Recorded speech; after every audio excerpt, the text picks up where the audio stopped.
Hello everyone.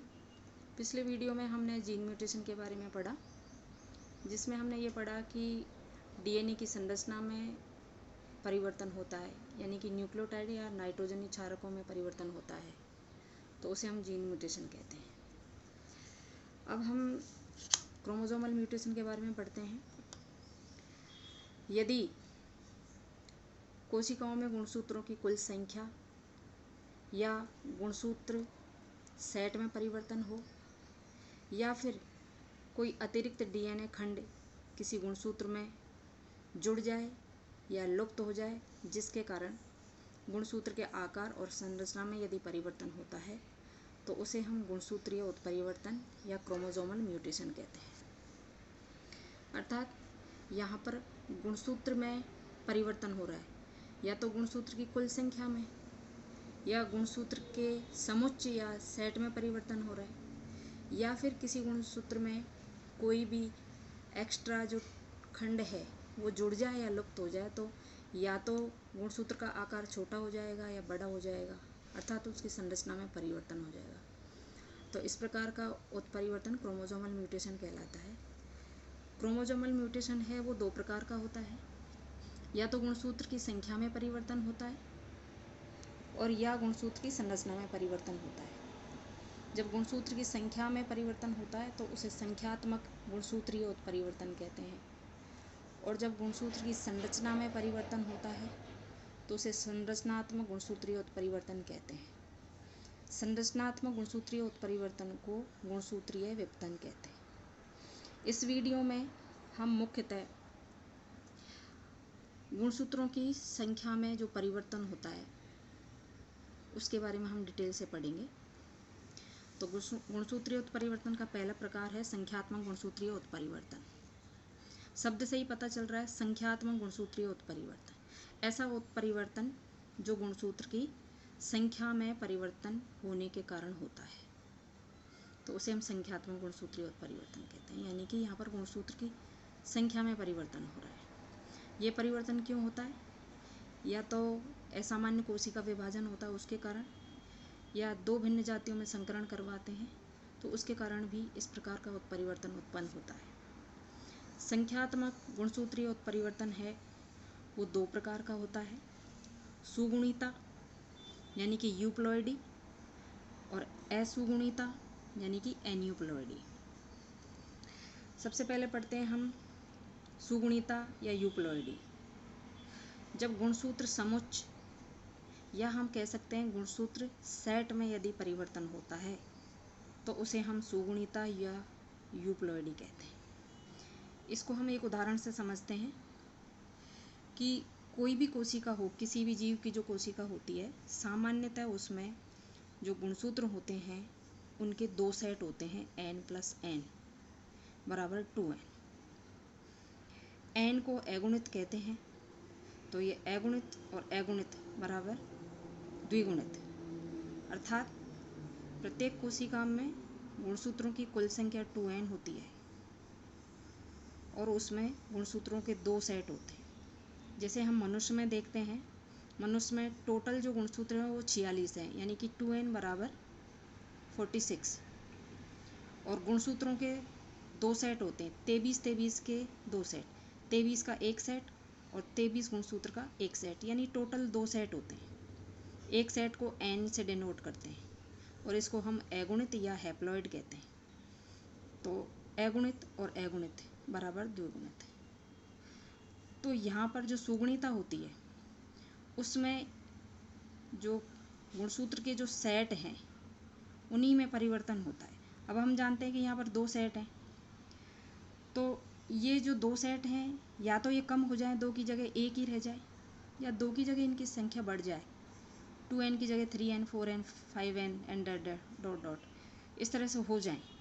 तो इस प्रकार के उत्परिवर्तन को हम सुगुणिता या यूप्लॉइडी कहते हैं। ध्यान रखना है कि सुगुणिता में गुणसूत्र के समुच्चय या गुणसूत्र के सेट में परिवर्तन होता है। अब ये गुणसूत्र सेट कम होते हैं या ज़्यादा होते हैं, इस आधार पर जो सुगुणिता है वो कई प्रकार की होती है। पहली है इसमें अगुणिता या हैप्लॉइडी। जब कोशिका में केवल एक ही सेट होता है तो उसे हम अगुणिता या हैप्लॉइडी कहते हैं। इसे हम एन से डिनोट करते हैं। सामान्यतः जब युग्मक निर्माण होता है तो अर्धसूत्री विभाजन द्वारा युग्मकों का निर्माण होता है और वो हैप्लॉइड होते हैं।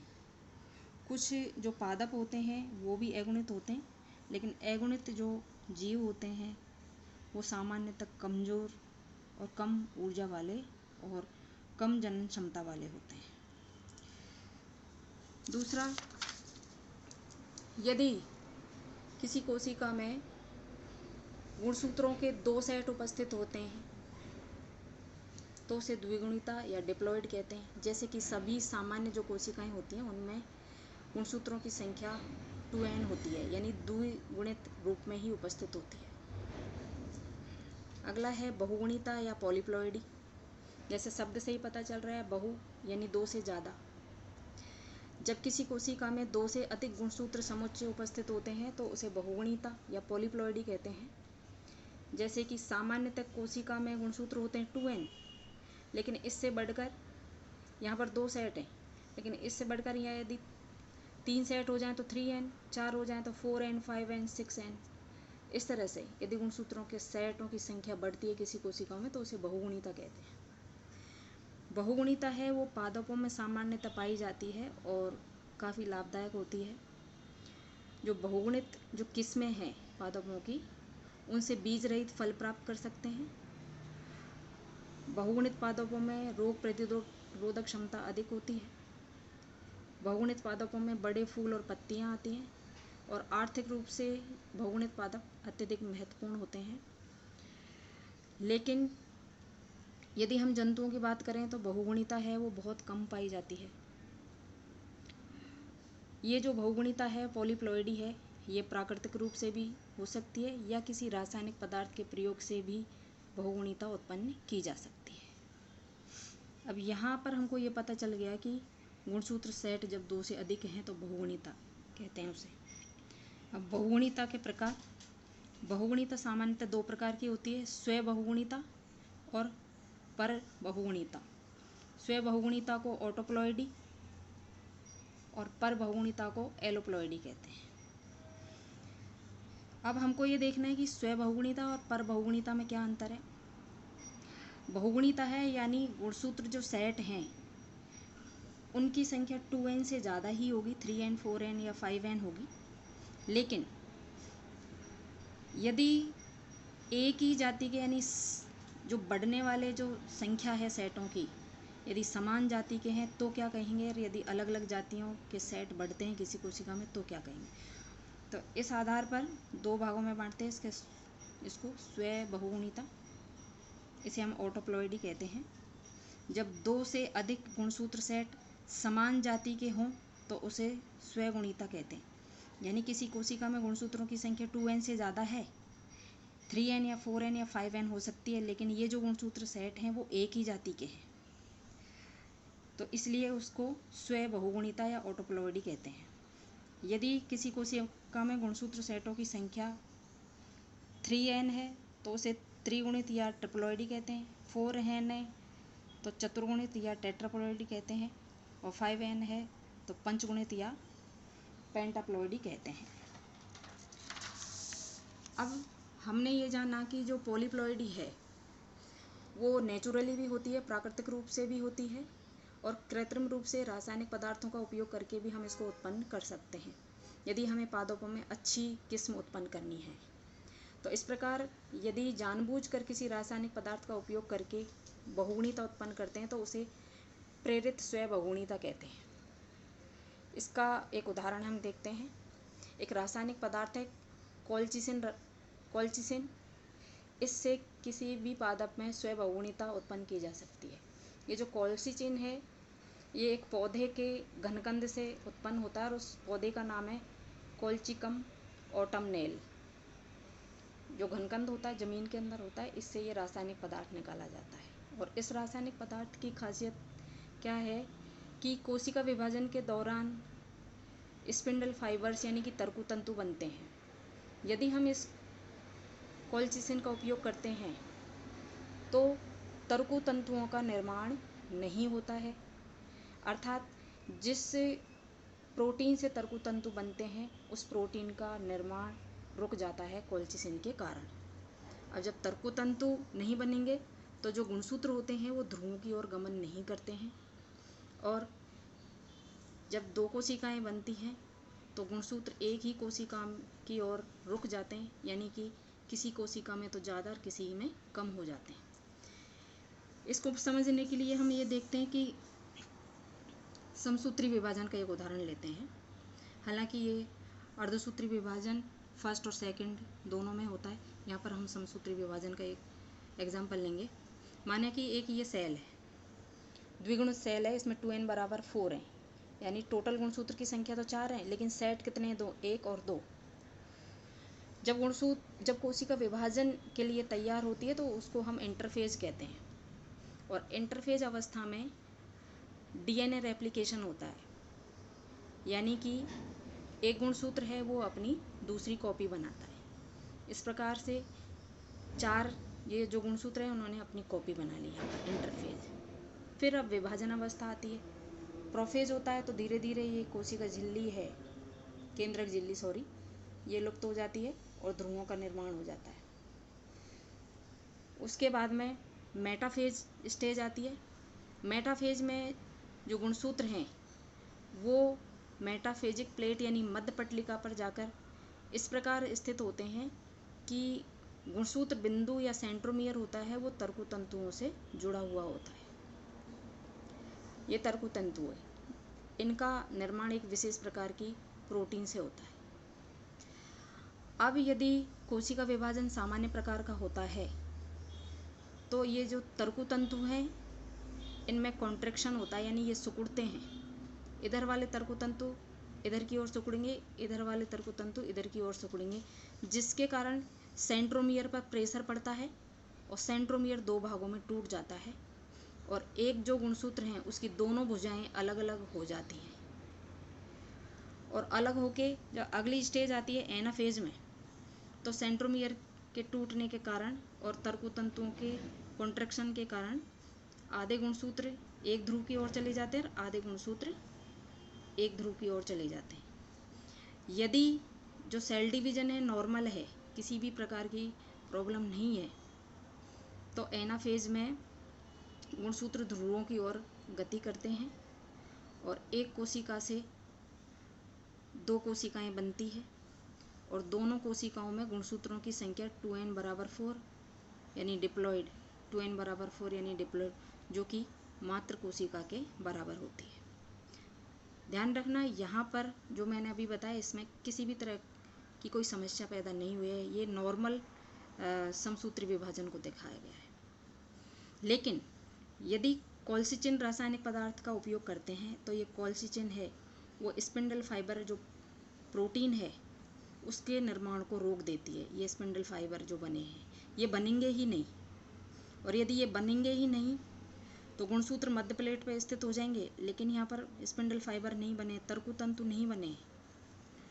तर्कुतंतु नहीं बनेंगे तो क्योंकि ये जो गुणसूत्र हैं ध्रुवों की ओर तर्कुतंतुओं के सिकुड़ने से ही जाते हैं, तर्कुतंतु जब है ही नहीं है तो ध्रुवों की ओर इन गुणसूत्रों का गमन नहीं होगा, और ये गुणसूत्र एक ही कोशिका में इकट्ठे हो जाएंगे और इनकी संख्या मात्र कोशिका से डबल हो जाएगी। तो यहाँ पर देखिए ये सारे के सारे गुणसूत्र एक ही कोशिका में रह गए, और यहाँ पर गुणसूत्रों की संख्या हो गई 4n बराबर 8, और इसे हम कहते हैं टेट्रोप्लॉइडी, यानी n क्या है? गुणसूत्र सेट या गुणसूत्र समुच्चय। तो कितने समुच्चय इसमें? 4, यानी जो मात्र कोशिका थी उसमें 2 सेट थे, डिप्लॉइड थी, लेकिन कोल्चिसिन का प्रयोग करने के कारण टेट्राप्लॉइडी कोशिका उत्पन्न हुई है। इसमें गुणसूत्र के 4 सेट हैं और इसमें गुणसूत्र के 2 सेट हैं। तो इस प्रकार से अच्छी किस्में उत्पन्न करने के लिए कोल्चिसिन या एक और रासायनिक पदार्थ है ओरिजेलाइन, इनका उपयोग करके हम बहुगुणित पादप किस्म उत्पन्न कर सकते हैं। तो ये तो थी स्व बहुगुणिता यानी कि ऑटोप्लॉइडी। बहुगुणिता का दूसरा जो प्रकार है वो है पर बहुगुणिता या एलोप्लॉइडी। जब दो भिन्न जातियों में संकरण से उत्पन्न जीव में दो से अधिक गुणसूत्र सेट उपस्थित हों तो उसे परबहुगुणिता कहते हैं। देखो यहाँ पर भी गुणसूत्र सेट की संख्या 2n से बढ़ रही है, 3n 4n, लेकिन यहाँ पर क्या है, जो सेट बढ़ रहे हैं वो अलग अलग जातियों से आ रहे हैं, यानी दो भिन्न जातियों में जब संकरण करते हैं तो गुणसूत्र सेटों की संख्या बढ़ रही है, तो उसे हम परबहुगुणिता कहते हैं।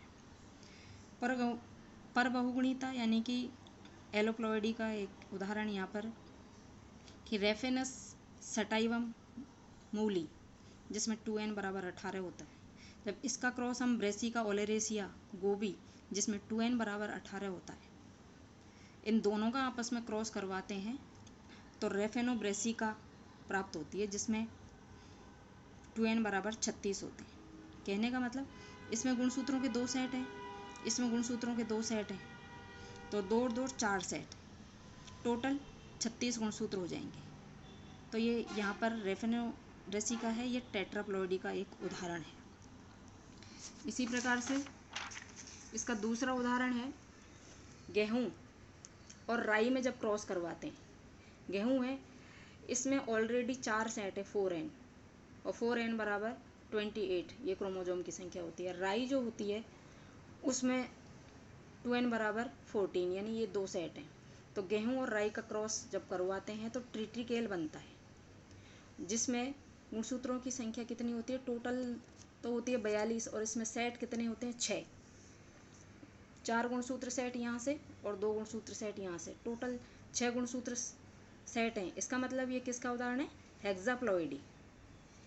और ये जो ट्रिटिकेल है ये मानव के द्वारा निर्मित सबसे पहली परगुणित फसल है। इसका उपयोग भारत और इसके अलावा अन्य देशों में भी बहुत बड़े पैमाने पर व्यापारिक रूप से इसका उत्पादन किया जाता है। अब दूसरा जो आता है वो है असुगुणिता। पहला हमने पढ़ा सुगुणिता, वहाँ पर गुणसूत्र समुच्चय में परिवर्तन हो रहा था, गुणसूत्र जो समुच्चय हैं उनकी संख्या बढ़ रही थी या घट रही थी। असुगुणिता या एन्यूप्लॉइडी किसे कहते हैं, जब कोशिका विभाजन के समय गुणसूत्र पृथक नहीं होते, अर्थात नॉन डिसजंक्शन होता है, तो बनने वाली संतति कोशिका में गुणसूत्रों की संख्या या तो कम हो जाती है या अधिक हो जाती है, तो उसे असुगुणिता या एन्यूप्लॉइडी कहते हैं। कहने का मतलब सुगुणिता और असुगुणिता में अंतर यही है कि सुगुणिता में तो गुणसूत्र सेट में परिवर्तन होता है और असुगुणिता में जो गुणसूत्रों की कुल संख्या है उसमें परिवर्तन होता है, या तो वो कम होती है या अधिक। एक उदाहरण से हम समझते हैं इसको कि मनुष्य में जो कुल गुणसूत्रों की संख्या है 2n बराबर 46 है, ये कुल गुणसूत्र है 46। अब टोटल नंबर ऑफ क्रोमोजोम में या तो कमी हो जाए, एक कम हो गया तो 46 की जगह 45 रह गया, 2 कम हो गए तो 44 रह गया। यदि कमी हो जाए तो हम इसे अधोगुणिता या हाइपोप्लॉइडी कहते हैं। यदि द्विगुणित जो सामान्य गुणसूत्रों की संख्या है 46, इससे बढ़ जाए, 46 + 1 हो जाए तो 47 हो जाए या 48 हो जाए या 49 हो जाए, तो इसे हम अधिगुणिता कहते हैं। अधि यानी अधिक होना और अधो यानी कम होना। यदि द्विगुणित संख्या से कम हो जाए तो अधोगुणिता हाइपोप्लॉइडी, और अधिक हो जाए तो अधिगुणिता हाइपरप्लॉइडी। इस प्रकार से जो असगुणिता है ये 2 प्रकार की हुई, अधोगुणिता हाइपोप्लॉइडी और अधिगुणिता हाइपरप्लॉइडी। अधोगुणिता एक या एक से अधिक गुणसूत्र की कमी होने को हम अधोगुणिता या हाइपोप्लॉइडी कहते हैं। ये 2 प्रकार की होते हैं, एक न्यून सूत्रता जिसे हम मोनोसोमी कहते हैं, शब्द से ही पता चलता है एक न्यून सूत्रता, न्यून यानी कमी। यदि एक गुणसूत्र की कमी हो जाती है तो इसे हम मोनोसोमी कहते हैं। जैसे कि माना कि कुल गुणसूत्रों की संख्या कितनी होती है, 2n होती है 46, 2n, इसमें से एक कम हो गया तो 2n - 1। इसका उदाहरण जो है मनुष्य में टर्नर सिंड्रोम है। टोटल गुणसूत्र 46 होते हैं, यानी 44 जो प्लस जो लैंगिक गुणसूत्र होते हैं, यदि हम फीमेल में देखें तो XX होते हैं, तो यहाँ पर एक एक्स गुणसूत्र कम है, यानी 44 और एक 45, तो एक गुणसूत्र की कमी हो गई, तो टोटल गुणसूत्र की संख्या 45 रह गई। तो इस प्रकार की जो मादा है उसमें मादा के गुण कम उपस्थित होते हैं। दूसरा है द्विन्यून सूत्रता, न्यूलिसोमी। यदि दो समजात गुणसूत्रों की कमी हो जाती है तो उसे हम द्विन्यून सूत्रता या न्यूलिसोमी कहते हैं, 2n-2। और इस प्रकार के जो जीव जिनमें इस तरह की गुणसूत्रों की स्ट्रक्चर होती है 2n-2, ये सामान्यतः मर जाते हैं।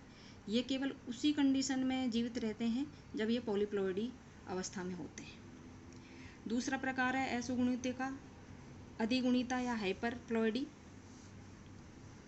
एक या अधिक गुणसूत्रों की संख्या में अधिकता यदि हो जाती है, यानी जो कुल गुणसूत्र 2n उसमें एक या दो या तीन गुणसूत्रों की संख्या अधिक हो जाती है तो उसे अधिगुणिता या हाइपरप्लॉइडी कहते हैं। ये भी दो प्रकार की होती है। एक अधिक सूत्री यानी एक अधिक सूत्र हो गया, इसको हम ट्राइसोमी कहते हैं।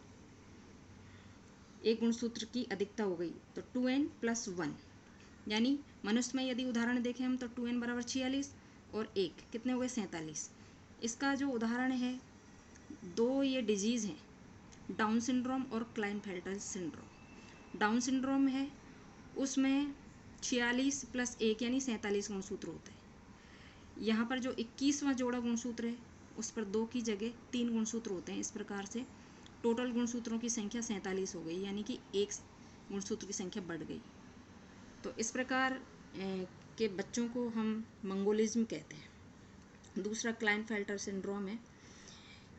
ये पुरुष होते हैं और इनमें जो गुणसूत्र होते हैं वो 2n + XX Y होते हैं, यानी कि यहाँ पर एक X गुणसूत्र है वो अधिक होता है और टोटल गुणसूत्रों की संख्या 44 + 3 गुणसूत्र XXY, यानी टोटल गुणसूत्रों की संख्या 47 होती है। तो इसमें भी टोटल गुणसूत्रों की संख्या 47 और इसमें भी अंतर इतना है कि इसमें 21वें जोड़े पर डबलिंग होती है और यहाँ पर एक X गुणसूत्र डबल होता है।